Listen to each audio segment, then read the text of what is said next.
All right.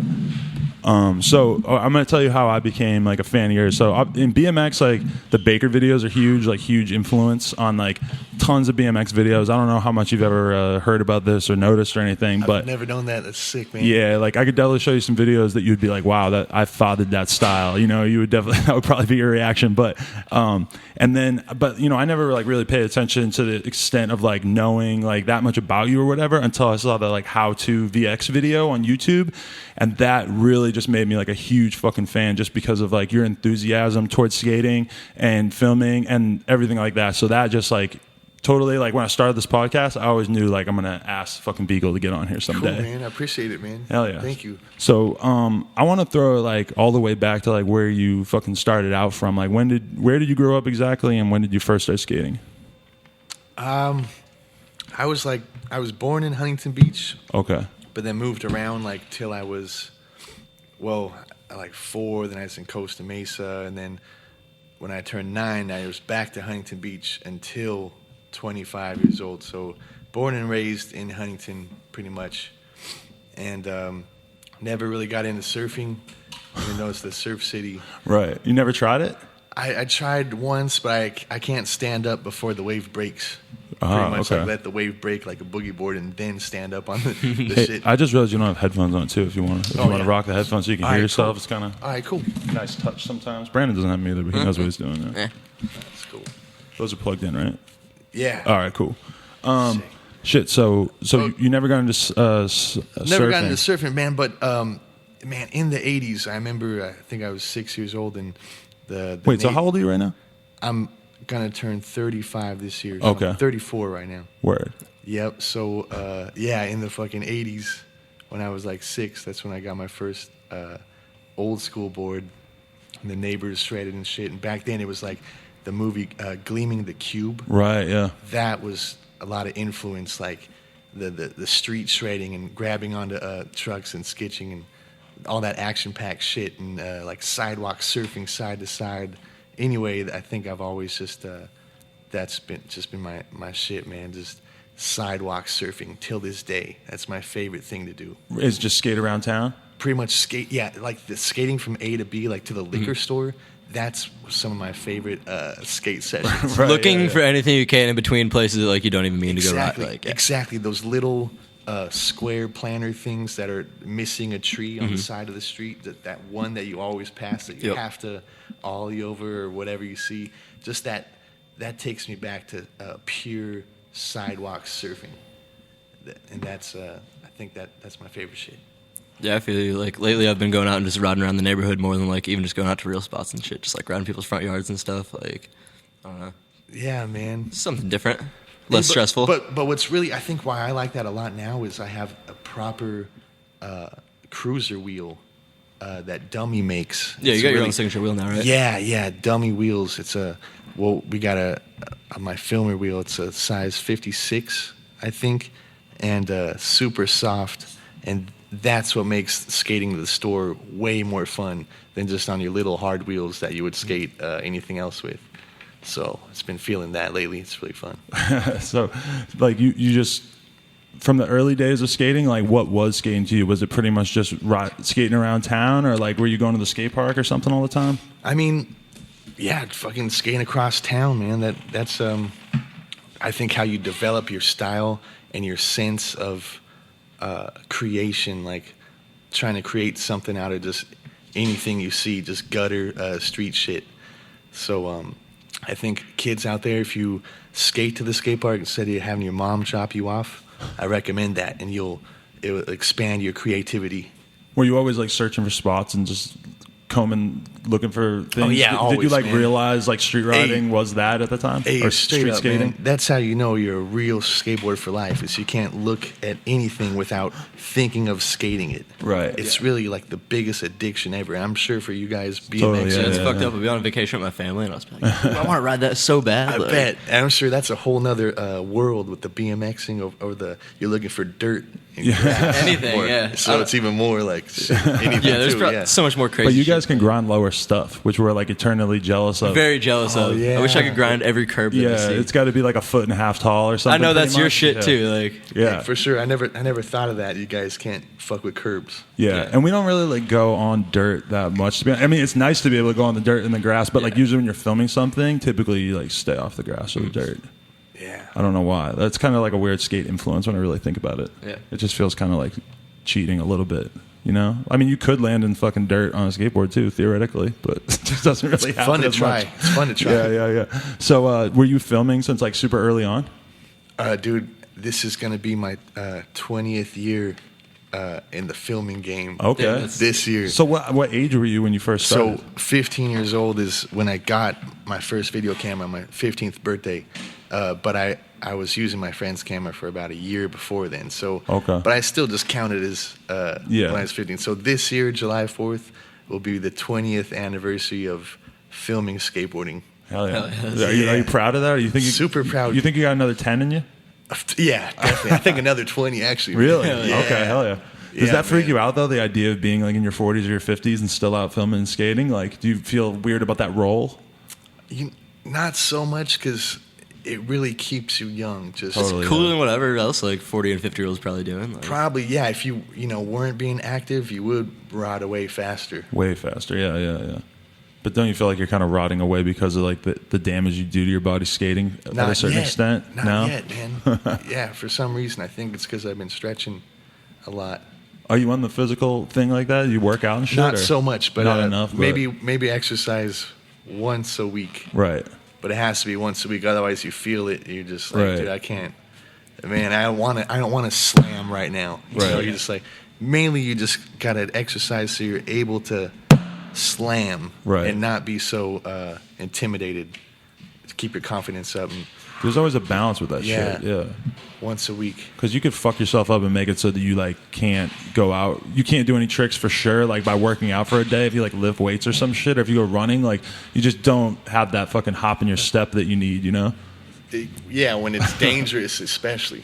Right. Yeah, you need to be like, whew, Yeah. ready to fucking take the beating. Yeah. you know? You can't have already been like pre-exhausted. You know? But some people it works, I guess. Some people don't even Yeah. do that shit, and they're just blessed. I know a lot of people who fucking exercise and then go ride or skate or whatever, and it works for them. I don't know though. But so, what was the camera that you started out with, and what was your relationship with it? The Sony, some kind of Sony 8mm camera. Had it from when I was 15 to 16. Within those 2 years, I made 5 full-length videos with just me and my friends editing Okay. VCR to VCR. But that's a sad story because that camera, because basically I got it when I was 15. When I turned 16, I started kind of trying, drinking and stuff. And we're at the skate park, at Murdy Skate Park. And there was these local homeless people that would buy us 40s if we bought them a 40. So I brought my camera out to use the backpack. I brought it to Murdy Park and bought a 40. And then I went and I drank the 40 or whatever, and I left the camera bag at the skate park. And then I woke up the next morning to go to school. And I was looking for my backpack. Where's my backpack? Oh, it took you my that God. long to figure it out. Jesus. Exactly, because that's when I didn't even think I had my backpack. So there was no reason for me to have my backpack. It was like just for a 40 bottle, man. I wasn't thinking of the camera at all. So anyway, yeah, I left the camera. Thanks so much, Doug. Yeah. Thanks, Nate. Nate Cheers, Richter. Nate. Thanks, Nate. Yeah, cheers, everybody. Rolling cheers. Rock today. This is different. Usually it's like PBR or something fucking tight, Tecate man. or something. We got Rolling Rock today. Extra pale. Hey, so straight up, man. Yeah, I was like a young alcoholic and left my fucking camera at the skate park, and then the next day I was like, damn, I fucked up. I told my parents, man, my camera left the camera. And then maybe about like a year later, that's when Andrew and Sumner and Bilala and Greco, they were all starting Baker, and they wanted a filmer. And you already They had a knew them? VX. I had met them when I lost the camera. That was I had met them about 3 months before that. Okay. So they had seen the videos that I made with the camera, and they knew that I lost the camera and I was a little drunk and shit. And then, but they're like, you know what? You got a good eye. You love skating. We got this VX camera, and of course, then that was like a total upgrade from the 8mm to the VX. So VX was the high end at the time. Exactly at the time, exactly, man. Nice. So I was like, I just learned it from scratch. Just the VX.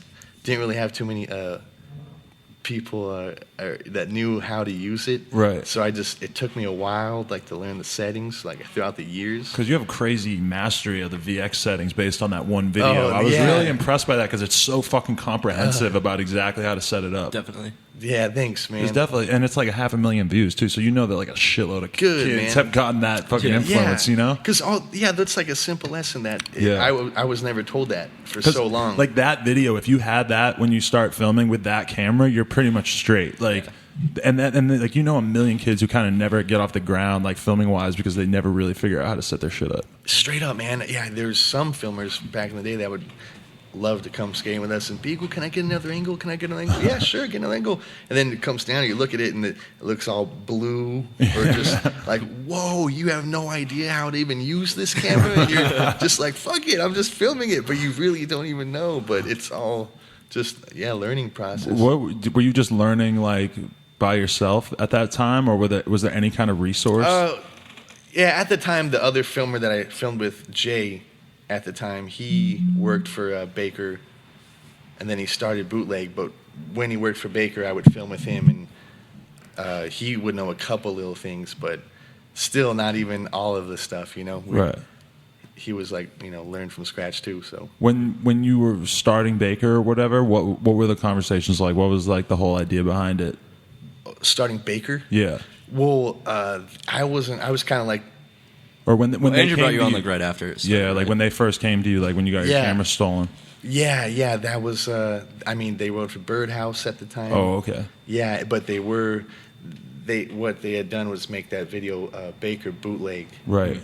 And they still rode for Birdhouse, but they're like, whoa, this big bootleg has such a potential, let's just make that a company, Baker Skateboards. And then later Bootleg. Yeah, and then later Bootleg, and then that's when it just wasn't done properly, so it wasn't like a partnership. It ended up more like almost like a rivalry for a second. It was just weird. Okay. Yeah. See, I don't know about all that shit. That's interesting. Yeah. But so when you first started, like, what was the first full length that you did for them? Like, were you fully like, did you have creative control, or was there somebody like kind of guiding you in terms of what it was going to be like? No, dude. I was totally just like thankful for any help they wanted. Just film. That's all they told me to do. Just film, and that's all I've done pretty much. Right. It's kind of like a 7-day weekend and shit.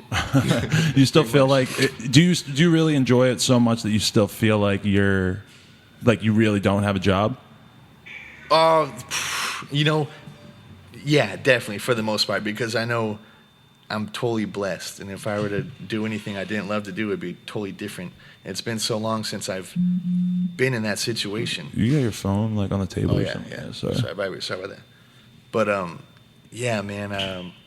I've had jobs back in like in between working for Baker back in the day, and I know I've learned, like, dude, don't ever slip up. Just keep filming and keep the passion alive, because that's what you want to do. Don't forget it. Right. Just keep filming.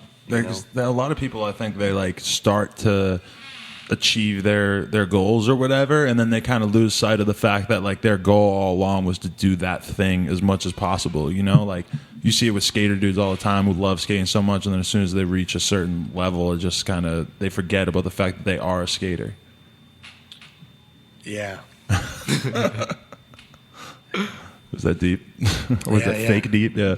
No, it's deep. Wait, so you would like work as a filmer and then in between like just go and fucking get a job like when there wasn't really much work going on, or what? Oh man. Well, actually no. I was basically let go. I was fired. Oh, okay. Yeah, this is all the whole transition that you don't know about. Right. Back in nobody knows about, really, not many people, but back in 2002. Wait, no, it's like 2001 is when they started the Baker. Well, they started a different company, Bootleg. Right. And Bootleg was done under a different distribution. And the guy that ran Bootleg was like doing things to make Baker go out of business on purpose. Right. Because at that time, he just kind of lost faith in like us and the homies, and some of like the homies were doing drugs and shit, and he was just like, wow. He also always kind of talked down on me. It's like a known fact. It's In like, particular? Yeah, definitely. Like, Beagle, oh, you're so out of it. You're so out of it. Oh, you're just a filmer, filmer mullet, whatever. Like, you're just out of it. So he didn't have any faith in me also. So he wanted to replace me with another homie. And basically I was like sabotaged to be in like 10 places at one time. And then they're like, you know what, fuck, we gotta let you go. We're gonna hire this new person. I'm like, all right, cool. Like, he already kind of had an issue, kind of hated me and shit. So I got let go for about a year. And that's when I had random jobs like Levitt's Furniture, like warehouse jobs and sales jobs, all types of jobs that weren't, it was just quite an experience, pretty fun, but... So there was like did you try to get other filming jobs at the time, or were you still filming? Jobs, no, because it's like my filming, it's Baker. It's like almost only Baker. Yeah. You felt that way even at that time? Yeah, exactly. Yeah, wow. It's like that's kind of like where the whole image came from. Yeah, thanks, man. I couldn't see myself filming for another company, still to this day, pretty much. But so what they did was Baker finally realized what was happening with Jay, who was running Bootleg also, and they're like, fuck it, we're gonna fire Jay, let him do his own Bootleg thing. He can't work for two companies at once if he's not being true to both of them at the same time. So they hired me back. And at that time, I was just working in the warehouse. I was so hyped. Oh, actually, when they hired me back, I was in this mail room working at this Pacific Air Health Insurance mail room, running letters through machines, stamping them super quick. And I got the call from Greco. And he was like, hey, Beagle, what are you doing, man? We want you back, man. We're going to film this Baker 3 video. We want you to help with it. Can you do this? I'm like, hell yeah, dude. So I quit that job I was at and went back to my dream. And everything's been great since. Ever since 2004, I've been filming with Baker. Can you just get a little closer to the mic? 5 days a week. Yep. Sorry. Just want to, because I turned the gain down so that you can't hear the noise or whatever, but that's good. Yeah. So 5 days a week, is that like how the job is actually structured? Is that's what's required of you? Because that's probably interesting to a lot of kids out there. Back then, up until about 5 years ago, I believed in my heart filming should be more than that. You should only get 2 days off a year, and that's Christmas for your family and your birthday or whatever. And if you got like a girlfriend, maybe her birthday or something like that. But 3 to 5 days off a year was how I thought it was. Wow. Until kind of like 5 years ago or recently, and then everybody's cool with it. What I like to do is I like to take Monday off and sometimes Friday off. Okay. So because the weekend is so important. Yeah, exactly. And it's like after the weekend, it's like, Monday, time to catch up on bills, or clean the house, or Monday's like just a breathe, unmotivating day. Take a place. breath. Yeah, Monday's like take a breath day. I like Monday to try to put all the unpleasant things from the week into that one day. Like if I have to do laundry, if I have to go mail some shit, if I have to do a bunch of errands, I try to stuff it all into Monday. That way, like I won't go out or have fun that much that day, but at least then I'm like kind of relaxed for the rest of the week. It's the best day to handle your shit. Yeah, Monday, like don't. Yeah, that's the worst, man. When someone like texts you or call you, like, "Hey, skating today?" Yeah, skating today, because they didn't make it out on the weekend or something. Like they were hungover on the weekekend. That's definitely the condition for a lot of people. The weekend they go so hard that then Monday is where they're ready. Yeah, yeah. When it's like, oh, where were you, man? We were getting it in, man. Dude, we got to chill today, but I can never say no. So Monday is crazy because that's the day that like your girl and all like your normal friends, that's the day they have to go to work, so they're bummed. But for me, that's when I'm stoked because the weekends are when I'm like even more busy, and then the week is when it's easier to like go out and ride and like hang out and shit. Yeah. Yeah. It's tight, man. Yeah. Fucking. I like that though. I like the fact that I'm real happy on Monday and that everybody else is kind of bummed out because they have to go do some normal shit, you know? Exactly. Yeah. But we already got there. Yeah.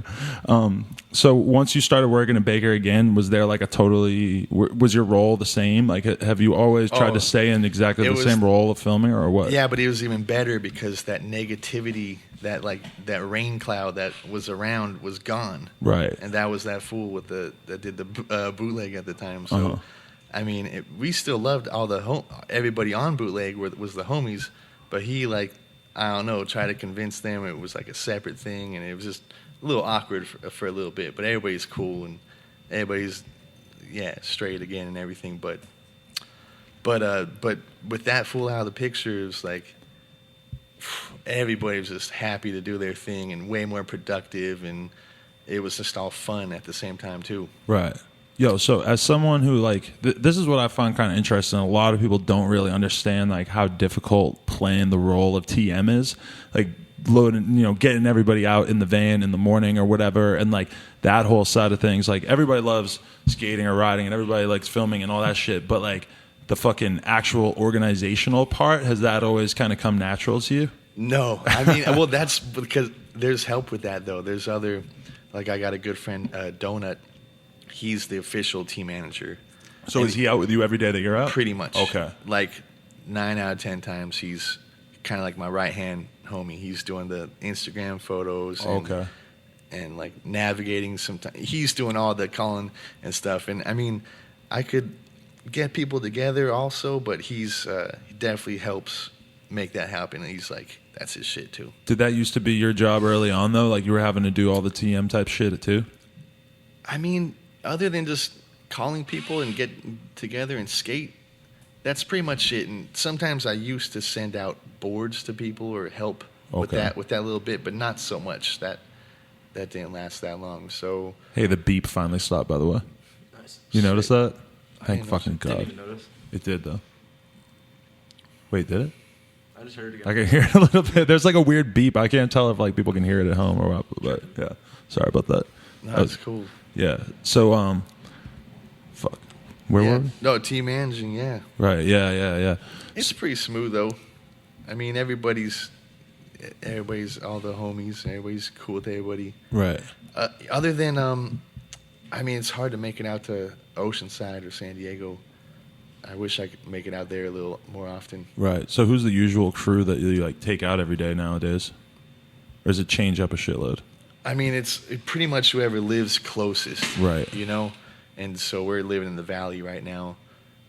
So Tristan Funkhauser, he's always coming out. Also CJ, Surreal Jackson, and D comes out a lot. Terry comes out a lot. He lives in the valley now. So Right. yeah, it's cool, man. How organized are you with your spots and shit? Like, is that something that you take care of too? Is like knowing all the spots? Is that something you're fanatical about? I got a pretty good memory, so that's how it is. It's like 90% accurate, but it's like has a couple glitches sometimes. So I'm like, oh fuck, I thought it was over there. I thought it was over there. But I'm like that person that doesn't rely on GPS. Oh, really? You know? I mean, if I've been there before, I won't even do the GPS. I'll just go there. Instead of some people just are stuck on the GPS or they rely on it. I'm kind of like that. But yeah. I have this natural GPS. You've always felt this since you were young? For sure. Okay. Yeah. And it's cool, man, how it just expands and expands. Like when you're little, all you know is your block and then your town, and then all of a sudden it's like all of Southern California, then Central Cali, Northern Cali. It's just I really like that. So can you like actually remember spots from when you're like 18 like very well? Like, oh hell yeah. Really? Damn, you're Yeah. fucking lucky, dude. That's sick.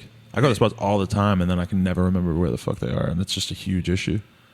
Yeah, man. Or even like a smell will bring back the memory of a spot. Spot memory? Yeah. That's sick. The fucking cum trees are probably associated with a bunch of spots, right? Yeah, for sure. That's like something that people who aren't from Southern California or don't live out here probably don't know about, is that there's a lot of trees that kind of smell like cum. And you'll park your car somewhere and get out and just be like, holy fuck, like I'm in a porn movie all of a sudden or something. It's been a while since I noticed that smell. Yeah, there's a few spots I've been around that had that. Or like I remember one time driving around like upstate New York and I was like fucking bombarded by it on a highway, and that really tripped me out. Shit. Yeah. So so you started partying your ass off when you were like 16? Like you were drinking at that age? Well, not partying. I was like sneaking into the liquor cabinet. Drinking 40s at the skate park. Yeah, and shit. yeah. Or not even at skate parks. Drinking 40s in the like fucking Carl's Jr. bathroom. Wow. Like low key. Just like, run up in there and just slam one? I just always loved the taste of beer and just loved alcohol. From a young age. So you said you were a 16-year-old alcoholic? How much, yep. serious as an alcoholic were you, though? That's straight up. When I was a senior in high school, I drove to school in the morning, 8 in the morning, pounding like a fifth of vodka. Wow. This cheap Crown vodka or whatever. But yeah, and I've done that a couple times. Going to high school, like getting wasted. That's funny to think of. Like, holy shit, driving to school while you're pounding. That's pretty crazy. I ate vodka gummy bears in class one time. I got kind of buzzed, but I never drank like on the way to school. Oh shit! I've definitely smoked blunts on the way to school and shit, but I don't know, a fifth of vodka? I never heard of vodka gummy bears. Yeah, I never heard of that either. What the fuck? Gummy bears and pour a bunch of vodka over them in like a Tupperware or a bag and just let them soak in the fridge overnight. But it feels like it wouldn't get you drunk at all. Soaked in vodka. Yeah, but how much vodka could really If stick you eat to a the shit ton bear? of gummy bears, then you get kind of fucking buzzed. Yeah, that just seems like a really roundabout way. Trying to make your school day go by a little bit faster. I mean, maybe it's a placebo effect, but You could make like vodka bread as well if you fucking had to, man. I don't know. cooking takes out the alcohol. Is vodka like weed where like people just cook it into every food? I don't think so. I don't know. Somebody brought them to school and I ate them. It sounded like a good idea. When did you start smoking weed? As soon as I broke my ankle, so that was 17. Okay. That clip was gross. I saw that. Yeah, I was just watching it today. Yeah, so alcohol before weed, heel flips before kick flips. Yes. So fucking your weed smoking, has it like continued unabated this whole time? Like, are you still just as heavy with the weed as you used to be when you were younger? You know what? I could actually go like a day without it, pretty much. So before I wasn't though. When you were younger. Yeah, when you're younger and you had to go, to like your grandma's house or like for Thanksgiving or like those family days. Yeah. You were like, ooh, man, just want to smoke, man. But like now I'm just like, whatever. But I'll just probably, usually I'll smoke a bowl maybe like noon. I could go to like later, 4, 3. But yeah, I don't know, it's different every day. Yeah, that's how I am too, where it's like I usually wait. I try to get most of my shit out of the way before I like smoke a blunt, because I used to smoke a blunt like right in the morning every day, but now I'll only do that if I'm going riding right away or whatever. Like if I have work to do. But do you agree that like when you go out skating, you pretty much just start smoking weed and that's just part of it? It definitely, and I think the main reason is because of driving. Yes. It's all traffic. True. Yeah. All the fucking skating or riding, no matter where you're going, you got to travel, and there's no way you're going to just sit in that van and not smoke. Exactly. And all that traffic. It's such a natural fit. Like it makes the fucking traffic tolerable. I'll be sitting here for half an hour. What can I do? Yeah. Smoke a blunt. And that's Good idea. probably why the road rage is happening. All these people. More people need to smoke weed. They're not smoking. It's true. They're tripping. Right. Too sober. Wait, do you have a particular relationship with traffic since you deal with it so much? Like, Hell yeah, man. Do you hate it, or have you kind of grown to be all right with it? Oh, dude, I'm so patient, and that's the key. Probably to life is patience, but especially driving. It's all you gotta do. Let the motherfucker go in front of you. There's nothing you can do about it. Yeah, but you know what people are. I'd like to say, people fucking passing on the right are retarded, especially if you have your right blinker on. And you're trying to go to the right to slow down, and they would just want to pass you on the right to get to the left. Right. That's what kills me the most. Like, you could have just gone, let me in and get to the left and go the hell around me. Right. But when I'm at a stoplight or something, and I just see somebody that hasn't let me in, and like they obviously won't let me in, they probably think I'm gonna lose it on them. I roll down the window, and they're like, "Oh shit!" And I'm like, "Excuse me, sir." is my blinker working? And they're, you know, like, yeah. I'm like, okay, just making sure. Like, you're a fucking asshole. You know, you see, you just told me my blinker's working. Subtly called right. out on it. Yeah, it's just because, man, it's not worth it, man. Fucking going to jail or all that shit over a traffic or driving. It's so stupid. All these people so quick to lose their minds completely. Right. In LA, it's just like you have to learn how to deal with it at a certain point. And I would say I'm at the point where it doesn't bother me at all because I listen to podcasts or I'm like always have like some new album I want to listen to or whatever. So I try to like think of traffic as just an opportunity for me to like consume something, listen to something, you know, and like then it doesn't bother me because it's like I want to listen to that at some point one way or another. Like I get stoked when I have to drive like an hour to a spot or whatever because then I can actually just chill and like listen to something. Yeah, for sure. Yeah. What's typically playing when you're driving in traffic or when you're driving somewhere? It's funny that you ask, man, because you know you talk about don't text and drive. Right. But lately I've got this new hobby where I make mixes and DJ stuff. Oh. It's an app called DJAY2. Okay. And it's amazing. It's fulfills all the dreams of becoming like a DJ, and man, you can make all your own mixes from either your own iTunes or Spotify and mix them with your favorite songs and slow them down and all that. But I've actually been doing that while I'm driving straight up. It sounds like incredibly That sounds intensive, worse like than way texting. worse than texting. It's way worse. And actually, I make my friends super nervous. But they know I got it because I don't get greedy. I don't look at the phone for more than 1 second. Okay. All I do is glance, look up, glance, look up. But I'll queue up a track, or you know, like mix it, whatever, queue it up or whatever. But the thing is, it sounds so cool, it's just worth it. Right. And it makes the drive that much more fun because we're like making live mixes and shit while driving. But are you recording them as you're playing them? I can't record them. No, I can, but not while I'm driving. Oh, okay. Especially when I use the Spotify, it won't let me record it. Oh, okay. I can only record it off my iTunes library, and the Spotify library is just infinite, so it's fun to use that one. This app sounds amazing because like there's nothing I like more than like sitting in the living room or driving in the car and just going through like every single song you listen to reminds you of another song and just like going back and forth like DJing for everybody. You know, that's such a fucking great feeling. Yeah, for sure, dude. And I like doing it on the Apple TV too because then you could play like bike videos, skate videos, fucking music videos, just like going back and forth with like funny shit, whatever, all the time. That's like a huge passion. But the idea that you have this app where you could like record it, that sounds sick as fuck. Like, yeah, man. You guys have any particular song you guys want to hear? We better get a live mix right now. oh wow, all right. What songs do we want to tell Beagle to mix together? I want to. Give us a good like 3-6 mix or something. I know you probably got some good 3-6. Well, I was going to ask you that. Well, who's your favorite member of 3 6 Mafia?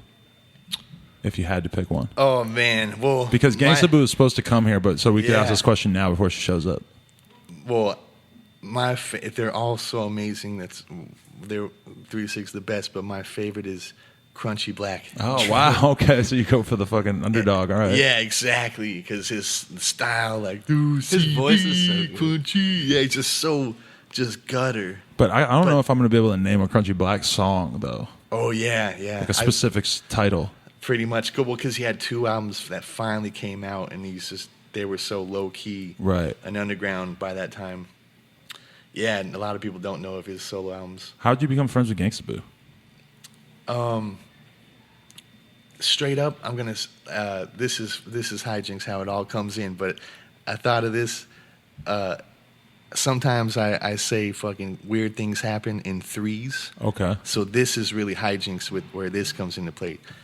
The first 3-6 Mafia show I've ever seen was in 2009.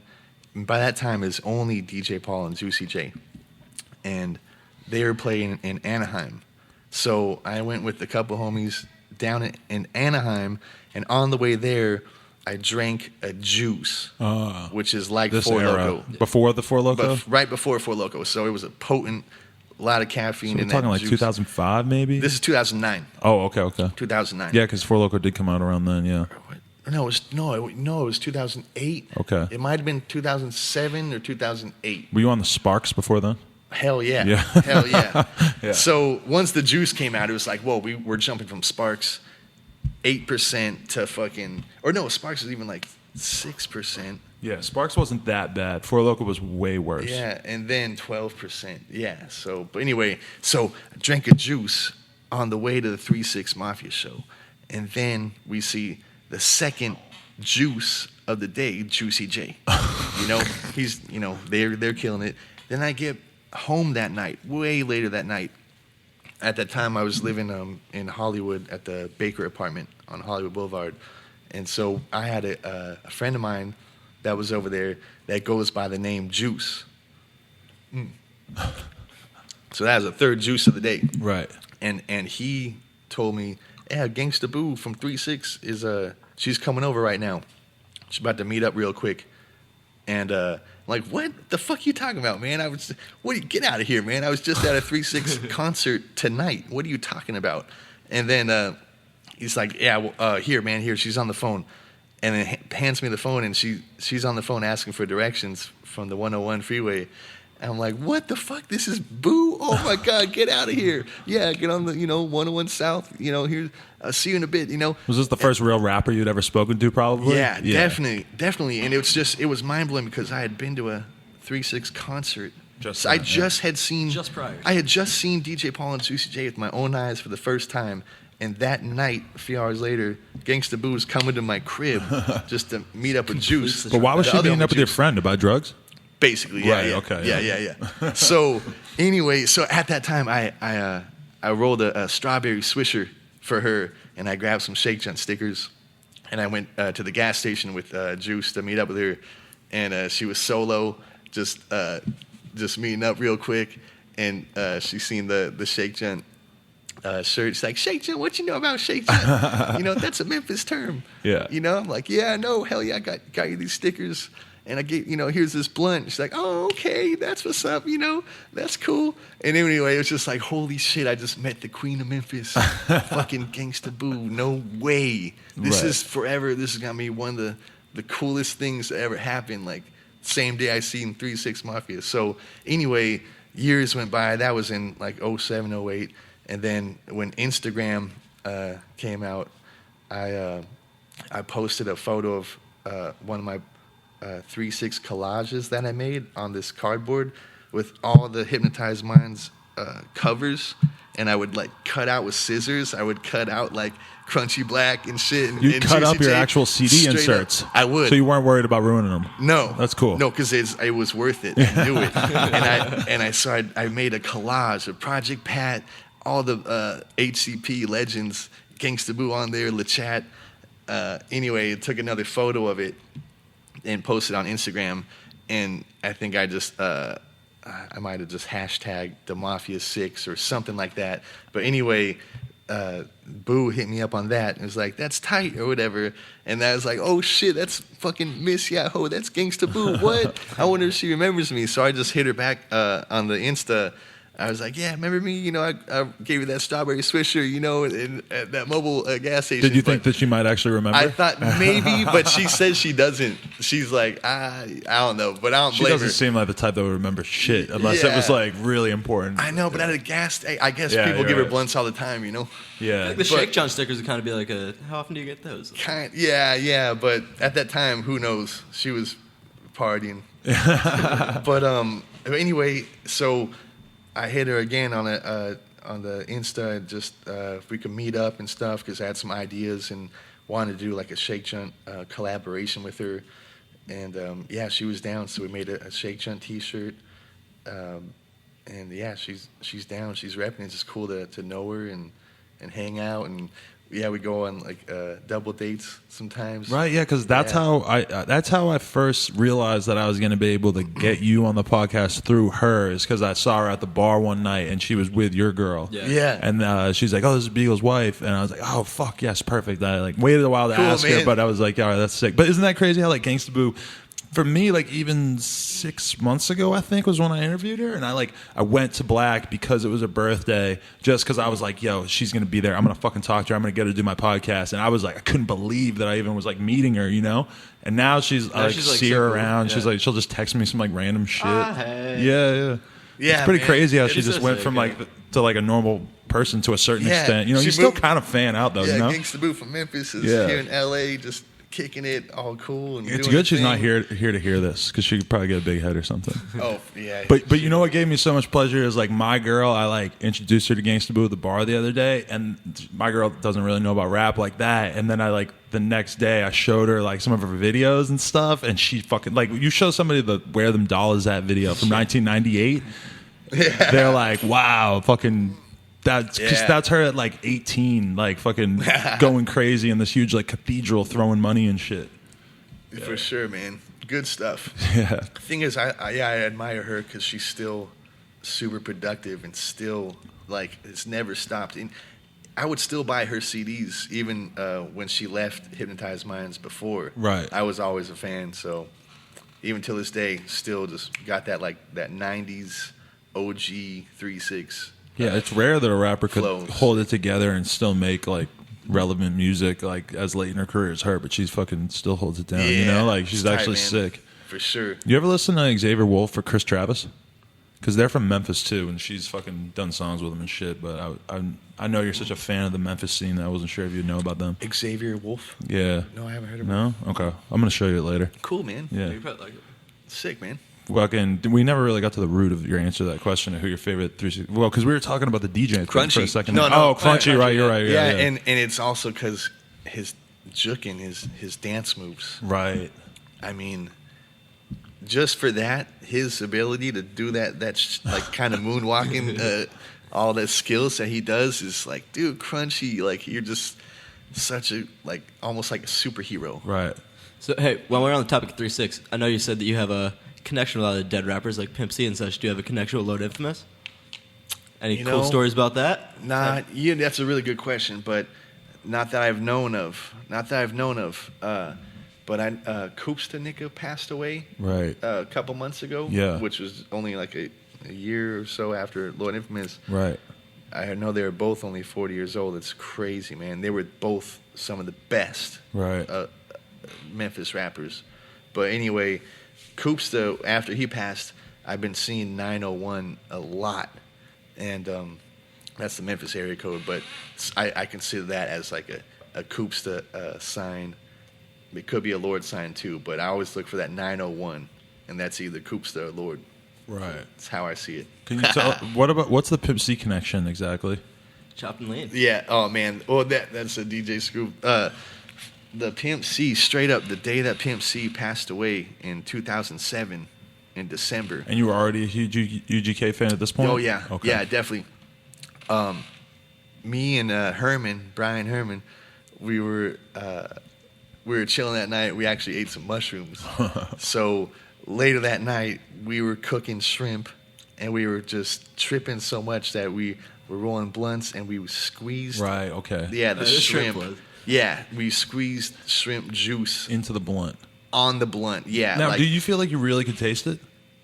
not really. Not that much, because I Not feel like really, it's no. hard to taste shit once you are burning it. Yeah, and I hear about people dipping blunts in the lean or I put tried that Hennessy. one time, and I feel like it didn't do. Does that work? I would never do that. Yeah. It's like I feel like doesn't it just make burns sense. right off. What's I'm the point? adverse to like, I would drink the lean on its own, right? Like For I don't- sure, man. Yeah. Waste. Yeah, for sure. I So, definitely don't have lean enough to play with it, to like experiment with it, you know? straight up, man. Straight up. So that's crazy. But this, we tried it with the shrimp just to see, and that's why it doesn't make any sense. But anyway, so the next morning, I wake up 8 in the morning, and my homie Too Tight from Arizona calls me, and he says he was at this like a hip hop club in Arizona that night before, and he's like, "Yeah, man," or he's like, "Pimp C passed away last night in West Hollywood." I'm like, damn, what the fuck? That's crazy, man. And then I thought about it, and I'm like, he passed away a mile, 2 miles away, and we were smoking a shrimp blunt last night, and that's like Pimp C's the one that King of the raps about shrimp, yeah. exactly. He put shrimp on the map. He would rap about shrimp and iodine poisoning and Yeah. shrimp. I eat so many shrimp all the time. So the way I see it is, why else would we put shrimp on a fucking blunt? No way. It doesn't make any sense. Right. Other than Pimp C said, put some shrimp on that blunt, as his spirit left his body over West Hollywood, where we were a mile away. But do you think that Pimp C or like whoever might be having a spiritual connection with a lot of people at that time who are kind of tuned into him, or do you think there's something specific about you? Like, do you think, Well, he definitely probably sent some blessings to other people where other people would acknowledge the blessings Right. in one way or another. But the only way I could acknowledge it was the shrimp. right. Do you guys do the shrimp thing a lot? 'Cause I remember in like the Chicken Bone Now It's On, there was a clip where you guys had the boat with the shrimp on it. Was that the same day? That was Or in around reference? the same time. That was at the same apartment. Yeah. That was definitely like maybe that same month. But I think it was a different time because I think I was actually on ecstasy that night. Oh, nice. Shrimps and different drugs. Whenever I fuck around with some crazy drugs or something, I mix shrimp with the blunts. Still. It's been a while. It was Okay. that was like a phase I went You ever through. try crawfish or anything like that, or just No, but shrimp? no. Too many legs. You ever tried crushing up pills or putting coke in blunts? No. Somebody was telling me about ecstasy blunts the other day. Damn, no way. Crazy idea, right? I never thought about it like that. No. Well, I know you've done coke in the blunt, right? No? Yeah, maybe not even knowing it. Right. Maybe not even knowing it, but I don't know. I've fucking had people like, yeah, that happened to us one time. I found a blunt in my room, started smoking it. Nobody knew until it got to Sean McIntosh, and then he just goes, "Oh man, this thing is chewy," and like, I never. And I'm gonna be honest with you, I had a crazy day. Like, if I felt fucking kind of out of my mind the whole day. But then I've had a lot of people try to tell me that when you do that, it doesn't do anything. But I don't really believe them. Because to me, if you're burning it, why would that be any different than like smoking it? Burning it is smoking it. That's what I'm saying. But I mean, like people smoke crack, right? Yeah, that's what I thought. Yeah, why not? I don't know. I've never smoked crack either. I'm not really that familiar with it exactly. I don't know. That's fun. Yeah. So, oh yeah. So I wanted to ask this: do you feel like smoking weed has a positive effect on your filming, though? definitely helps with the patience. Right. Of you could, I mean, if you're gonna film the homie, try like a flip in, flip out trick for a few hours at a ledge or whatever. Definitely want to be stoned for that. So you're just in tune and you're just patient and you just, yeah, I think it does help. I think it does. But you know what? Everybody's different. You know, Right. there could probably be like a totally sober person that's like on top of it 100%. That's like, I'm going to think of where they're going to enter and Right. when they're going to exit and this, and remember that every time. I mean, some people may have it like that, but definitely has helped me. It's Right. definitely helped me. Yeah. But we're potheads, so it's like we see it that way. Whereas I feel like, you know, a lot of people, maybe they have a more orderly brain or whatever, but I mean, I definitely don't. I definitely fucking, especially, but like filming is a creative thing. It's like, I love getting high and filming fishing. or editing, or like, you know, people who make music and stuff. There's a reason that like everybody who makes music smokes weed. It's just conducive to that, I feel like. But I don't know. I mean, some people don't, I guess. I don't know. Do you have any like indica or sativa preference when you're out skating? Do you feel like that makes a difference? Or, I mean, I wouldn't prefer indica during the daytime, Okay. but some people that real fucking like stoners, man, like yeah, will have it or whatever. But I would prefer sativa during to skate for sure. What's your method of intaking weed most commonly? Well, if I'm alone, I'll smoke a bowl, and if I'm with the homies, I would prefer spliff with American Spirit. Okay. A little bit, maybe. I kind of like a good amount of tobacco, actually. Yeah, but, guess your ratio. I usually do like Yeah, I'm 40, gonna 60. Yeah, 40 tobacco, 60. Yep. Exactly. Okay. Exactly. That's what I like. A little bit heavy, but not too much, because then it starts tasting like a cig, and it's like... Hey, straight up, I've never smoked cigarettes. Oh, okay. And so when I was hanging around like the homies back in the day that were smoking spliffs, I would throw up. Like I would start spinning and throw up. And I've done that maybe 5 times or something. And then I finally just got over it. Right. And now I can't imagine doing that now. But it did take a tolerance because I don't smoke cigs. But it's funny that because I don't smoke cigs, but I prefer a spliff over a straight joint. Right. Yeah. Yeah. I'm at the point, I don't like weed without tobacco. I think I realized, like, if I smoke a blunt, it's a backwood. If Smoking paper, Yeah. it's a spliff. Like, I don't know. Yeah, everybody's different. Yeah. So do you only smoke blunts on like special occasions or like when you're partying? When I'm alone, I smoke blunts because Oh, here's the okay. thing: I could roll blunts myself, but I can't roll spliffs. Oh, really? Yeah, it's like that whole L. I mean, I'll fucking make an L. I'll fucking put the papers to form an L and try to roll the cone, but it's not gonna be as good as the homies Right. that's been doing that forever. So that's what I'm just like. I don't even want to know how to do Just it. gotta stick to what you're good at.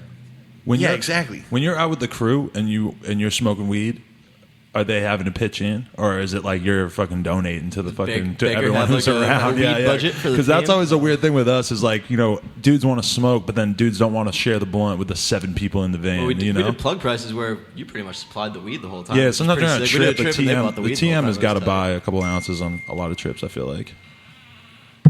There's never been one time where the homies in the van that doesn't have weed doesn't get to hit it. Right. That's just how it is. It's At the least with politeness us. thing, like- Yeah. And of course you talk shit on them or something like, oh man, you never have weed. But of course they are gonna get away with it. They're gonna hit it.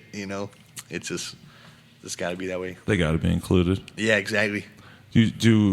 I like the part in that one video I was watching you where you're talking about like controlling yourself after someone pulls a clip. You still have a hard time with like maintaining your sanity and not ruining the clip by screaming over it. Yeah. Yeah, I've same kind of thing. I mean, I try to wait 5 seconds, but sometimes I could only wait 2 seconds or something. Right. And I'm like, ah. You're just so excited you can't hold it back. But man, I think I might die one day trying to hold it in. Like just have like a fucking like a seizure. Like Have you ever gone through any like periods in your life where you kind of like weren't hyped on filming skating, or is that one thing that's like never left? yeah, never left, man. Thank God. Yeah. Thank God, never left. And I'm so happy to be around still to this day to see the progression of so many generations. Right. And I hope to be around for many more. But yeah, it's funny how things that you do, like fucking back in like switch flipping a fucking 8-stair or something would be amazing slow-mo trick 10 years ago, Yeah, but yeah. now it's nothing. Yeah. It's just crazy. No, that's beginner shit for some kid, on It's Instagram or superhuman, whatever. man. These kids are superhuman these days, man. Does it ever trip you out that you end up going out filming a lot with like the young dudes on the team rather than like the dudes that you've been around for a long ass time? And like, does it ever start to feel like kind of more of a job when you have to focus on filming stuff with dudes that you don't necessarily hang out with all the time?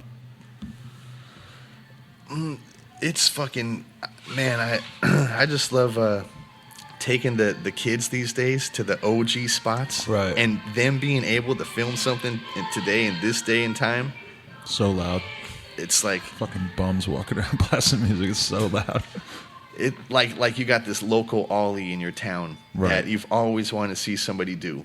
You've taken skaters there 15 years ago, you've taken them 10 years ago, 5 years ago, you finally just took them there, and the newest generation little homie has done the ollie. It's like that's that feeling that's just like, oh my God, that's the most rewarding thing, like knowing about a spot for over like 15 years or something. And just waiting. It's like for letting a wine marinate. Yeah, exactly. And it also just shows that the progression, it really is real. Yeah, It really only gets just gnarlier and gnarlier. Right.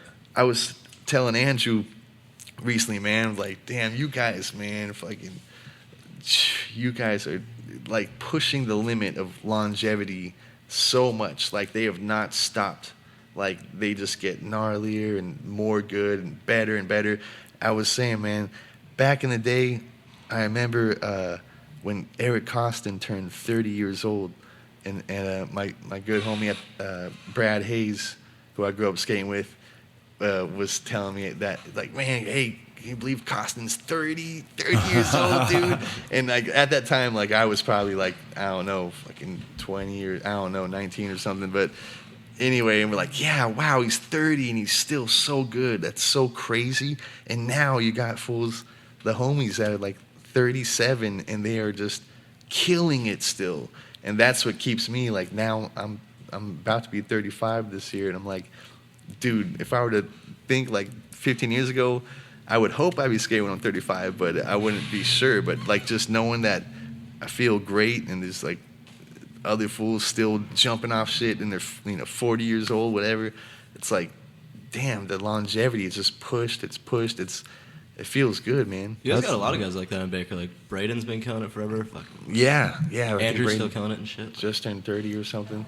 But it's like the whole skate longevity. It's like pushed back. It used to be like pros used to quit skating when they were 30 or something. But now it's like you even got like Lance Mountain or something who I don't know how old, 40 something, who's still doing it, and that's so motivational. Right. It's fucking awesome. That is sick. I feel like that doesn't happen in our thing. Like, who's one of the oldest like BMX rippers right now? Matt Hoffman, probably. Oh yeah. Well, if you want, but I'm thinking Vert more. riders Yeah, he's like a more vert old. dude. There's not really that many young street guys. There's a lot of old vert dudes, but with the street dudes, like being like a street pro, I feel like 35. Like I could think of it like Van Homan's 35, Biz is 35, shit like that. But I feel like around 30, like you were just saying, is usually kind of the cutoff in BMX, where dudes usually are like. In terms of street, in terms of like doing big ass shit on rails and sets and stuff like that, in terms of being a pro, usually around 30 is when it feels like that kind of is when dudes start to like really slow down. I don't know if it's. There's exceptions to the rules though. With dudes like Costin or Andrew or whatever, do you feel like they like what do you credit from your perspective that like has been able to keep them in the game so long aside from just loving it? Like physically, it just seems almost impossible, right? Yeah, physically, man. Yeah, just jumping down shit or just jumping up shit, all that. Just taking that. It's like, damn, it's what my parents told me or whatever kind of whack parents are out there telling you, like, you're going to have arthritis when you're fucking 30 or, whatever. Like, it could wait, man. It could wait. It might be way down the line. But when you wake up in the morning, does your body feel pretty healthy? Yeah. Hell yeah. Yeah, man. And even if it doesn't, if it feels sore, that's a damn good feeling. Mm-hmm. Damn good feeling to feel sore. Yeah, because you got there in a good way. It's like almost you did something to get sore. Yeah, exactly. Do you feel like I was watching this interview with you from like 2012, and you were talking about the VX? Is your commitment still just as strong as it was like 4 years ago? Oh man, yeah, dude. I haven't used the VX since the Skate Tank Shake Jump video. And that was a year and 4 months ago. Oh, so you are HD now? No, I am completely using HD now. Wow, I did not realize that. Okay. No, it's cool. There's a lot of, mixed feelings about that and everything. But From I the like fans. Yeah, exactly. But I like still being, known or thought of as a VX kind of guy because so many years and so much passion into that camera, and I backed it to as far as I could. The thing is, Andrew said, he's like, Baker 4, it's still not going to come out for another year, maybe 2.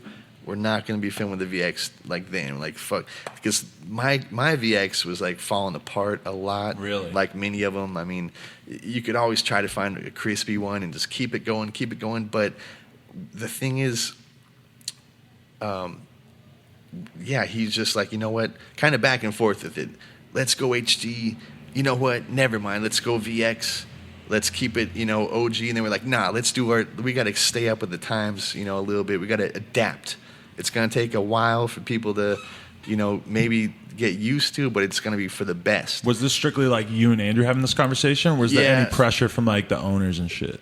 No, pretty much just Andrew's main vision of the future of Baker 4. Right. When the video comes out, he just kind of wants to see. It kind of comes down to like we were filming these skate demos like in the dark with the VXs, like long lens. He's just like grainy as fuck. Grainy. Like he's like, you know what? Fuck this. We're not gonna have this grain. That's what it comes down to. And then we would just go back and forth with it. Like, no, I like the VX because the square screen. The square screen and everything. 69 is the worst. But exactly, and he's thinking of quality. So here's what happened.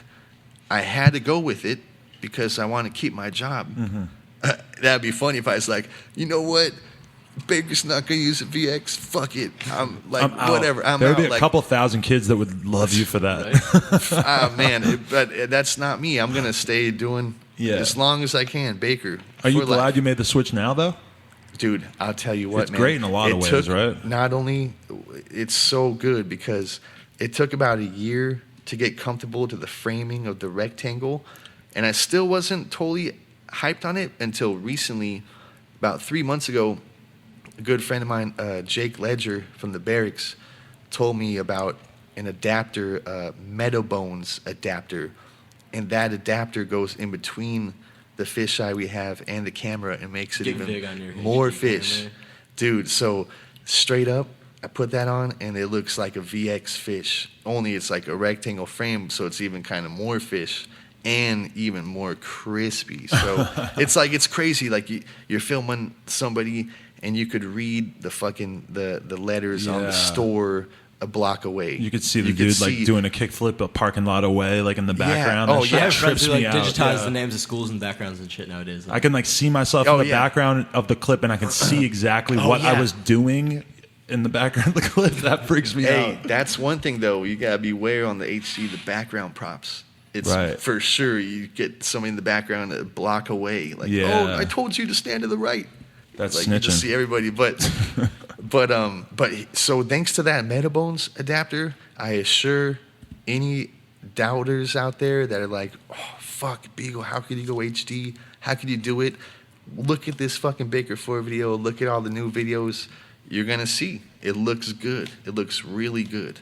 So after about a year of me adapting, I'm really happy, and that's a good feeling. Because I wasn't that If we had done this interview like 8 months ago, would you have been sitting here kind of salty about it? Like, it's all right, yeah. I would be like, a little more like, I'm filming HD. But now I'm just like, you're gonna like the way it looks. I guarantee it. Holy shit! Do you wait? What camera do you have? I use a Luminex GH4. Okay. And that's one of those little photo cameras. Right. If you were to see it, you'd be like, oh, you're taking a picture? And you have it on a handle and shit? Exactly. If it weren't for this handle, which is a easy handle, I recommend those. They're really solid, and I've used the same one forever, and man, it's just like using a VX, dude. I'm like, honestly, it takes me back because it has a flip-out screen. Right. It takes me back to not only back in the day was I using the VX, but using the TRV 900, right? Which is like the it's like related. Brother, yeah. It's the same thing, yeah. It's like, but it has a flip out screen, so it's just like that, man. It's like using the TRV 900, which was what Baker 3 was filmed with. The only difference is you can't zoom in and out. Right. Really, No toggle. Your old signature, yeah. Yeah, exactly. The zoom with fish. You can't really zoom with fish with the HD. Right. Unless you have like an HVX camera. Oh, but do you ever do it in post? Not me. Not me, no. Some people do, though. Donut can do that. To end a fish clip, yeah. Yeah. What do you think of that technique? In post would be kind of crazy. Because then you don't get the distortion of like all the focus getting lost. Yeah, I don't know. It's a totally different technique, I guess. But yeah, right? that was just a total time era, I guess. Yeah. There's just no more zoom with fish, which kind of sucks. Yeah, that's one little thing. But yeah, I quit that zoom with fish a long time ago, though. Yeah. My friend Charlie was, Charlie Crumlin, shout out to him. He's like one of our good friends, is a BMX filmer. But he was saying that you motivated him a lot back in the day to, like when you were starting to do the zoom with the fish thing, he said that he would like read all these kids talking shit on Skate Perception about it and shit. And the fact that you didn't care and that you kept going with it and that you actually like embraced the sketchiness of the way that looked, that he, like that fucking meant a lot to him at the time. That you were like, in terms of him like developing his own personal style, which I thought was kind of a cool like way to surmise that, you know? Thanks, man. Yeah. What do you get crazy with like editing and stuff, or do you keep it basic? I'm not really. What I do is I stay filming so much that I don't really have the time to edit. Oh, okay. So thankfully, Donut edits. Other people edit, but and I'll try to be there while they're editing, just for like a little bit of. Like a second opinion or something, you know, or since I filmed it, you know, I'll be like, oh, this is at the end of that clip or something. But right. I mean, if I don't really edit too much because I'm constantly filming. So see, that's interesting because I feel like a lot of people are almost like they're editors and then they film because they want to have something to edit. Yeah. But you consider yourself like a real filmer. Like, I'm on that 7-day weekend shit. Yeah. Like that editing is not the weekend. That's like a school day. Yeah, it is. It's a bad day. You just scheduled yourself for a bad day, the day that you got to edit. Yeah. Mm-hmm. Damn, that's crazy. Save editing for Mondays. editing is definitely a Monday thing. Definitely, it is. That is the day where I catch up, at least on logging the footage. Yeah. So that's what I do is I capture it, cut it, organize it, get it ready to edit, and then as I give it to Donut or whoever else, they're editing, and I could go out and just get more footage. Right. Thankfully, if it was just a one man show, like I'd be like, sorry, I can't go out today. I gotta do this. Take a couple months off to edit the video. Yeah, I gotta take a month off. Deadline's to edit coming the up. video. Can't skate this month. Like, yeah. But you love filming B-roll too, and HD really like lends itself to that because you don't have to worry about filling up the tape and shit. So you can just keep it filming a lot more, which is nice, right? Yeah. I've been deleting the clips. It's been cool. Oh, you delete clips as you go? At the end of the day. Okay. Like after the session, I'll go back. Yeah, delete some shit. But yeah, I don't. Since we had this GH4, it's even more fucking. It takes more memory than the GH2 we had. So it's so crispy, so much space that we can't put any whatever tries on the hard drive. We delete every fucking attempt except for a slam Before you log it? before I capture it. Wow, okay. And that's ever since about 4 months ago when we got the GH4. It takes up that much space. So this Baker fucking 4 is going to be really crispy. Wow. When is that coming out? Probably in another 2 years. I'd say. 2 years? Yeah. Jesus. You know what? Safe to say. Maybe the end of 2017. Maybe 2018. How long have you been filming for it? We've only been filming for it for about 2 years, but only like kind of half of the team really, because here's what we're waiting for. We're waiting for the new America skate video called Made 2. Right. And that might be done in about 6 months. Okay. So once that video is done, we got all these Baker riders on there. We got Reynolds, Herman, Figgy, and who else we got in the Baker on there? Oh man, half the team's on Baker, or on America. So after Made 2, then it's 100% Baker 4. Right. And that's always how it is. America video, Baker video, America video, Baker video. So yeah, man, and it's just taking so damn long because all the tricks are getting harder and harder. Right. So it's like they're not going to put out the America video till it's perfectly what they want, and we're not going to do the same thing. So it's like Baker 2G was 2000. Baker 3 was 5 years later. Now Baker 4 is going to be not only 10 years later, but maybe like 13 years. Baker 4, 13 years after Baker 3. Right. But it's not a fantasy. It's going to be worth it. See, that's dope that they get 4 fucking years to work on a full length. We've been filming for our shit for like 2 years now. I already feel like my stuff's getting Yeah, almost 2 years. You're right, but like that's kind of crazy. Like just thinking that like 2 years for us feels like fucking forever. I look at my shit and I feel like I'm like 16 in the clips that I filmed last year. It's insane. That was a good point. So you're 18 now? No, I'm 21. Okay. Yeah. Yeah, but it's been Just kinda like just throwing numbers almost out 2 years since that video part came out, and that was like your last real one. But this one's so much better than that didn't one. put out, like, This is any- host chat. Sorry, Beagle. We're talking about his video part, but That's tight. yeah. But he fucking. I feel like because like his part that he's doing now is like 2 songs, and it's just like way better than anything else he ever put out before. I feel like we're still It's like a worth the little wait kid in sometimes. the old footage. Yeah, in that I'm last sure you one. feel the same way. Yeah. Putting work into a project always ends up being worth it in the end. So. Hell yeah, man. Who do you consider to be like doing it right in terms? Well, okay, let's just say this. How do you feel about like the transition from skate media being super print oriented and also DVD oriented to like the web transition that has happened? And how much are you involved in creating content for the web? And do you have any thoughts on it? I mean, that's kind of, it's definitely keeping me eating, keeping me getting paid is the internet. It's like, yeah, like the fucking Baker 4, it won't be coming out in a long time, but every month there's going to be content on the internet that we're putting out. We always do the Shake Junt Ride or Dies, which is like one rider at one spot getting at least a minute of footage. We do that every month, and that's on the ridechannel.com and shakejunt.com. And Yeah, Baker, like CJ put out a part on the Thrasher video last year. Yeah, his pro part. Yeah, Tristan's gonna have a part on the Skateboard Mag website next month in February, and that's gonna be really big. We've been filming for that for like the last year. So you know what? It kind of sucks, man. You spend a year, these people are working their asses off, killing it out there to get a part, and then it's just on the internet. And then a year later, you're like, oh, like you kind of forget about that whole part. So I definitely wish we still had more DVDs more than internet video parts.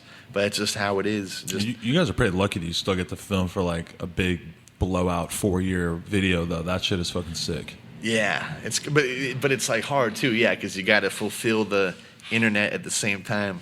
When you're filming a clip, do you usually know that it's an internet clip versus a video part clip? Yeah. Oh, yeah. You're thinking about that as you do it? No, definitely. And nowadays, it's so crazy because you got DVD video, top priority. Right. Next priority, you got internet part, which could be like a Weekend Warriors or any kind of like Baker internet part. And then below that, now you got Instagram. Right. And then now below that, you got Snapchat tricks. Snapchat tricks. Yeah. Put it on the story. So there's like We don't do that much. That's There's a like- good one. Yeah. there's 4 levels of skill. Yeah. So you know while it's happening, you're like, want to get a line for Instagram? No, I need that for my my ride or die internet part. Or like, oh, save this one, put this in the vault for 4 years. Yeah. This is gonna be like, and that's when you know. That's it's the gnarly. bizarre thing about filming for 4 years, though, is just knowing that, like, like very little footage could stand the test of time, and of like every other pro going to that spot and not doing something better or something different. Like, to make that claim with a clip and be like, yeah, I'm going to save this for at least a couple years is like so bold, you know, because tricks fucking advance so rapidly now. Yeah, it's risky. Yeah. It's risky to do that. Does that happen to you guys a lot? It all comes down to shoe videos. What do you mean?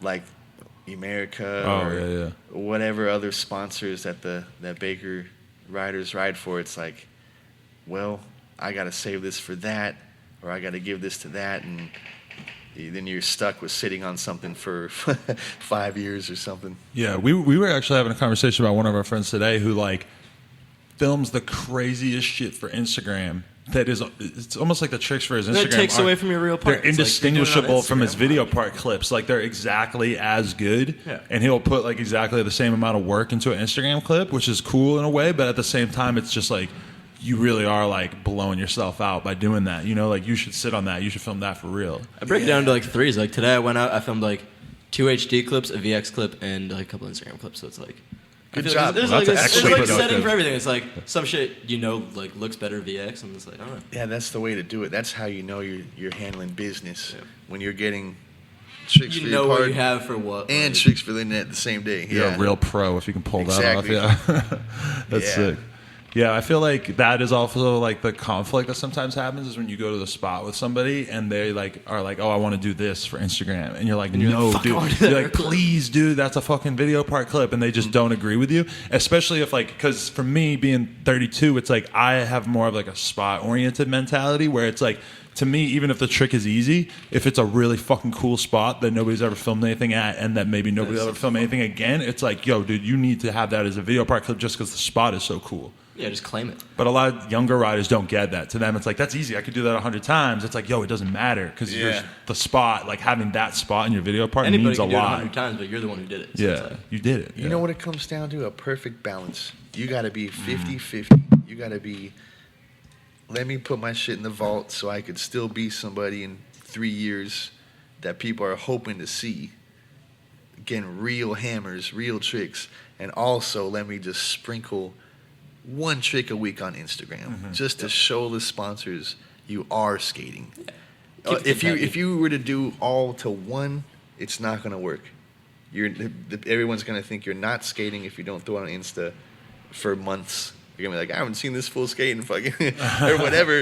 And then who knows? But I swear it's got to be balanced.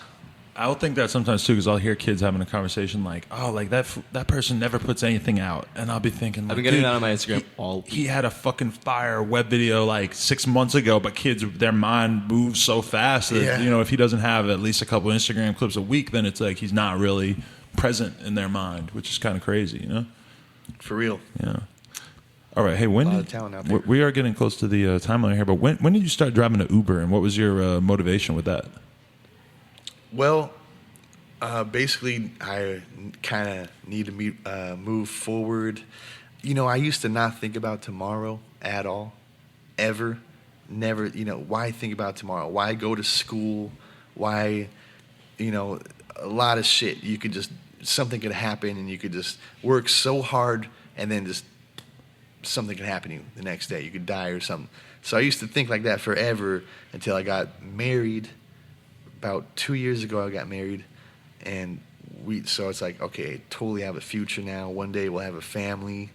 It's like, so I have this taxes and shit, and then it just some credit debt accumulated, and it's like, damn, I gotta just kind of make moves, you know. And I love what I do for a living, and never want to have anything interfere with that. I want to film nonstop. But I got to make some extra money on the side, so late nights or early in the mornings, I'll Uber drive, and it's, to tell you the truth, I might be one of the most psyched Uber drivers, because that's what I do every day is I drive around. Yeah, I drive skaters. It's like driving the van, except just people that aren't Exactly. your friends. It's so fun. I love it so much because you never know who you're getting, and you don't know where you're gonna go till they get in the car. Yeah. And you're just like, where are we going? Cool. And you know, and then Adventure time. Yeah, I'm gonna go exactly. look at this area that I never looked at Exactly. before. You ever Whatever. found cool spots? yeah, Ubering? straight up, of course. I never thought that driving an Uber would be fun until I saw the hashtag Uber skate break. Like that, exactly. that just made me think like, fuck, like that is kind of like the perfect use of your time in Some a way. random neighborhood you've seen before, never seen before, and you're just like, Yeah. wow, that like. Yeah, man. And I mean, and then when they get out of the car, you get to put on your 3-6 Mafia or whatever Yeah. the fuck. Oh, so you're not allowed to blast whatever No, music you want. You can blast your music that you want to if you. But I just like, they kind of tell you let the passenger pick or Right. something. So what I do is I put a neutral station on. I put classic rock. I'll put like the new hip hop. Right, which you're all right with, but you're not super excited about. Yeah, no, because well, first of all, I don't fuck with any of the new rap stations. Oh, okay. Yeah, yeah. I None of mean, them. it's pretty boring. Oh, man. The rap radio is really. I can't deal with it at all, man. Yeah. But so I just stick with the classic rock, and then everybody that gets in is just like happy, and they start singing with it, like "Welcome to the Hotel California." So turn that up, man. Are you the kind of Uber driver that's like talking to his clientele?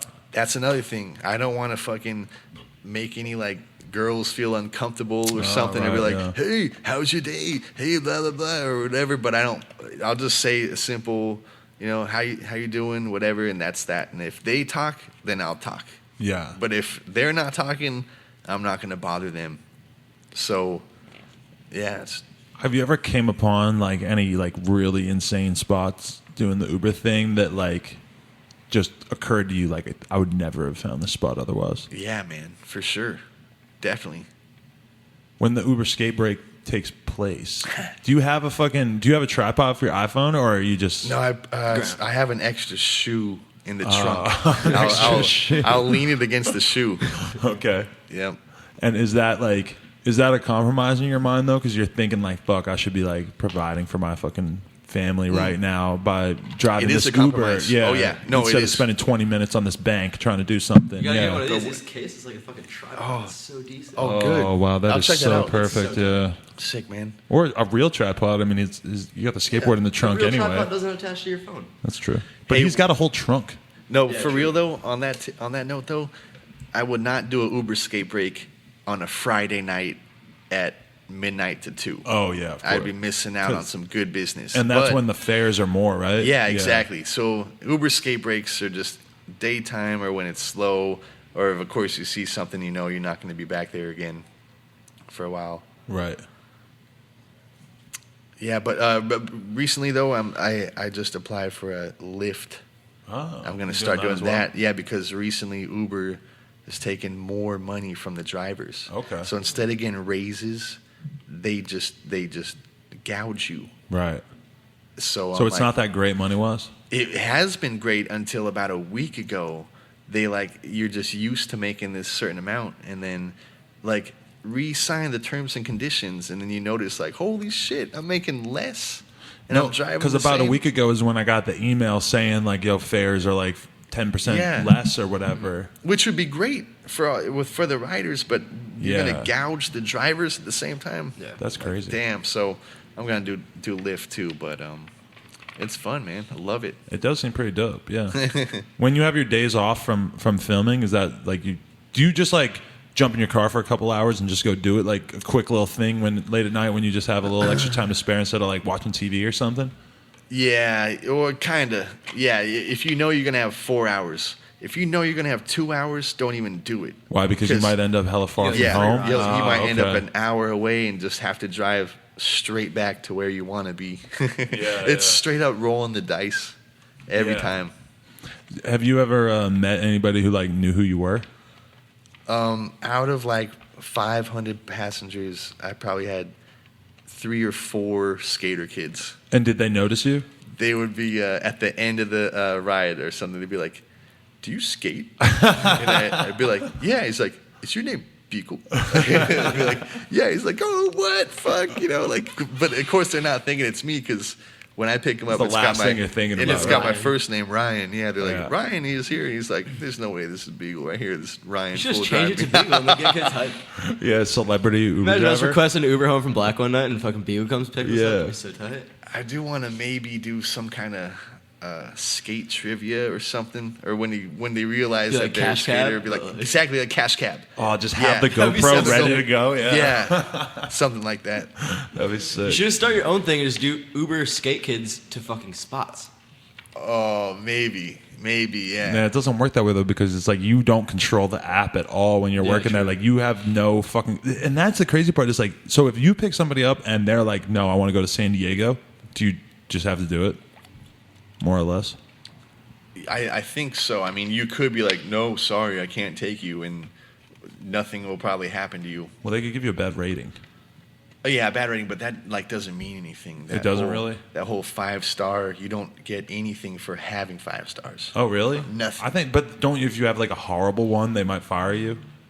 See, you would think that. So I'm not even gonna test that. I'm not gonna test that. But there is no benefit for having 5 stars. Okay. So that's Rather one than like thing to 4, consider. 3.5 or something. You It's might just as well whatever. have 3 stars. Really?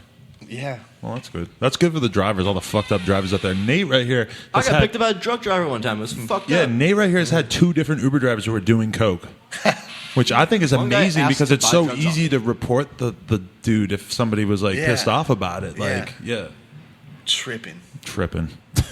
Hey, this is one question I wanted to ask before we wrap this up: is who's your favorite skater turned rapper? Jay Casanova. Oh, Pat Rumney. Okay, I'm not Yeah. sure I'm familiar I with just his saw music. that he's the West Coast, whatever, I Players don't- Club or something like that. Him, I that don't know Mac his movie, rap name whatever. yet. I don't know his rap name I just yet, noticed on his Instagram the other day. but it's pretty good. See, what about TK versus Jeremy Rogers? Do you think would win in the battle? TK. Yeah, TK. of And would course, it be man. too bad of a battle either? No, man. Do you friends with Jeremy Rogers? Yeah. I just seen this video of him in Vegas on Molly and stuff, and it was one of the weirdest things I've ever seen. I just want to throw that out there because he's fucking just wilding with these I saw like a girls. documentary piece on him. It was pretty. He's fucking- climbing up pretty on fucking tops of like depressing. statues of horses and shit in Vegas, just climbing on these horses, and it's fucking crazy. This was on the Thrasher site too. It's not like underground. When did that happen? Maybe a week ago, Sick. maybe Monday. You should definitely Google Good. it. B-roll for Baker Ford. I like it. It's like video parts is like for him. It's like just tripping out and shit. Like once every year or 2 years, you hear about some kind of some incident or some kind of spaz or something. But Yeah. it's cool. You just wait for the next Jeremy Rogers spaz out. Is it weird for you being in the skate industry and being so genuinely passionate about it, and sometimes feeling like a lot of the people who are in charge don't really give a fuck about it like the way you do? I mean, everybody's different, you know. everybody's gonna like the taste of a Snickers more than the other person. You know, yeah, I can't knock them. You know, if they're not as passionate, they need to find themselves. They need to find what's passionate for them, and that's that. But if they're, you know, still doing what they're doing, and they're skating or filming skating, and just enjoy it. You know, if you do it if you enjoy it. You know. Yeah. But yeah, I'm definitely thankful, man. Thankful to love what I do. For sure. True. How are you adjusting to the married life? Is there any big drastic change or anything? No. Not really? No, I've always been pretty laid back, pretty much. I mean, we go out once a week or something to the bar or something, but yeah, I've never really liked going to the bar too much myself before getting married, so yeah, it's casual. Oh, that's good. Yeah, it's great, man, she knows how to cook good and everything, so. How long did you date before you got married? 3 years. So 5 years in total? Yeah. Is this definitely the one? You're very confident on this? For sure, yeah. How long till you put a kid in there? Probably maybe 1 year, 1 or 2 years. Really? Yeah. Finish Baker 4, have a kid. Hey, good idea. No, that's about right. You got to get your priorities straight, right? Yeah, finish Baker 4, have a kid. Well, if you are having a kid and wrapping up a video deadline at the same time, that just seems like a really terrible level of stress to expose yourself to. Yeah, you don't probably want to do that. You know, I think of that Idiocracy movie, how all these dumb people keep having kids really early, and they have so many kids, and then you got these smart people that just are all about planning it out. Yeah. And they wait it out so long that they just die before they have a kid and shit. And I think of that, and I'm like, dude, you got to have a kid before I'm 40 maybe. At least before I'm 50, have a kid. Well, think about this, though. If you have a kid at 40, your daughter is 30, or son is 30, and you're 70. Yeah. That is old as fuck. Well, I guess, but 30's old as fuck, too. 30's old as fuck, too. But, my parent, you're right, 30 is almost you might as well be dead. No, because my dad's 65, my mom's 65, and I'm 32. So, I mean, it doesn't feel too out of the ordinary for me. But I guess, what freaks me out is, well, Chris Moeller is his sponsor, and I think he had kids at 45. 2 kids this year. Yeah. That is kind of crazy. Well, again, that's kind of 20 the and same math that we just said. Yeah. I mean, either way, if you're gonna have kids, it's whatever. You got the important stuff out of the way by 30. Yeah, that makes no sense. You got the 70 with a 20-year-old. Yeah, the kid is really your responsibility to 18, and then it's kind of out of your hands anyway. Even though, obviously, I don't know. Now we're getting super deep at the end of the conversation. I'm not having kids anytime soon. No, definitely not. Yeah, that's actually one of my proudest things in my life is that I made it up to this point without impregnating anybody. Shit. Hey, Right. can we play a song maybe? Yeah. What do you want to play? Before we leave? Do it. Is this one of your songs? I could play a mix that I could make, but I was thinking I should maybe chop and screw a song you guys want to hear. Okay. Chris Travis, Crunch Time. Ooh, all right. Good call. Good call. This is that kid from Memphis we were telling you Yeah, he about. probably. Yeah, but you might recognize the song. You might have heard it at a bar or something because they play it crazy around here. All right, sick. It's on SoundCloud, probably not Spotify. Oh, it's on SoundCloud. Yeah. I don't think it's on Spotify. Oh, it's on some underground. Fuck. Yeah, you're on some. Yeah, we're some homie shit. We're nerds. Yeah. No, but I mean, it's got many millions of SoundCloud plays. It's on YouTube too. I don't know if that counts. How about a Chief Keef I song? can't do it. I can only fuck with Spotify. And Okay, shit. what about Chief Keef Finito? Faneto. I'm excited to hear this. Me too. This is a very rare moment I've never had this before. for the podcast. Do you ever surprise people in the Uber by chopping and screwing their favorite songs? I can't. Or does that freak them out if you're fuck DJing with while the you're phone. driving? Yeah, and I don't even think the Uber app will let me go on the DJ app while I'm driving. You can't even get out of your Uber app while you're using it? I don't think so. My choice is Chief Keef Finito. Finito? What do you want to mix it with? Yeah. Faneto. Mix it with something. Finito? Keep it classic. Why don't you mix that up with Dangerous Posse? Oh shit! Hold up though. Hold up. Let me. How you spell finito? Faneto. Faneto. Oh, what do you got? Eto. Shit, man. This is a great song. This should be added to your repertoire. Chief. Oh, Keef. I before E except after C. Faneto. Would that be on? Is that on Spotify? Yeah. Oh, we fucking got it. Yeah. All right. And us. Finito. up and then my heat go off. I heard he did. So what's song 2?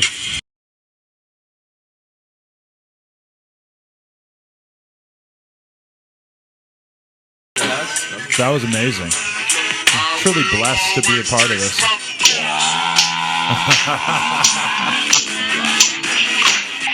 I feel like besides the chopped and lean, DJ Screw might have like put himself into your body a little bit. Channeled himself into this podcast through Beagle. Thanks, man. I believe dropped that. off his musical talent into you. Had to bring it into the world now that he's gone. I mean, that style. I definitely have listened to that style for so many hours and hours, especially behind the wheel. And I'm a screw head. Who made all the beats that are on that SoundCloud link that's on your Instagram right now? Was that you or was that no. someone else? Shout out to Lil Randy from Okay. the SUC.